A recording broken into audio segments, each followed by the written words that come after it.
Have you ever been so fed up by something that you just wanted to grab it and smash it into a million itty bitty little pieces? That's exactly what this woman, Carrie Nation, did to earn the name the Saloon Smasher. Carrie Nation was born in 1846 in Kansas and grew up in poverty, where she ended up meeting her first husband and left him due to his alcoholism and further her hatred for alcohol, motivating her to join the temperance movement.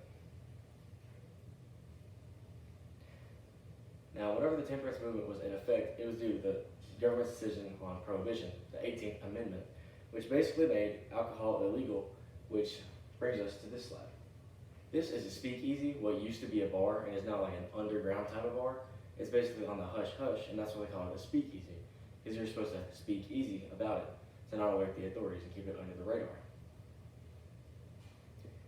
Carrie would walk into places such as these with a Bible and a hatchet in hand, sometimes with her sisters in arms, who were other women with the same ideals as her, and they would come into bars and read verses out of the Bible to the patrons inside them.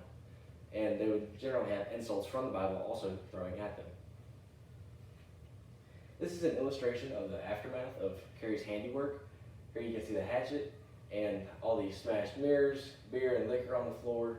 She would walk into these speakeasies and she would smash any beer bottles or liquor storage that she could find and made an example out of everyone inside. Multiple times she was assaulted by the men inside as well as law enforcement whenever they showed up to the scene after they got reports of her demolishing the place. There were several newspapers made about Carrie. Here's one of my sources that I actually found these images from. This one is a little bit blurred because it's out of date. This is where it says the Saloon Smasher, the Smasher Male, and that one's a news article clipping from Carrie Nation, speaking on her good deeds.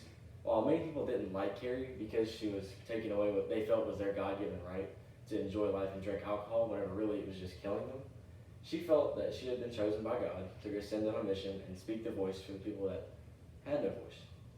She was arrested several times after law enforcement showed up on the scene and was assaulted by police officers numerous times, and she ended up paying her fines with the money that she would earn from helping others, holding speeches, and on top of that, people would pay for her in the newspapers. Like, people were very enticed by her. They enjoyed what she was doing and they wanted to see her keep going.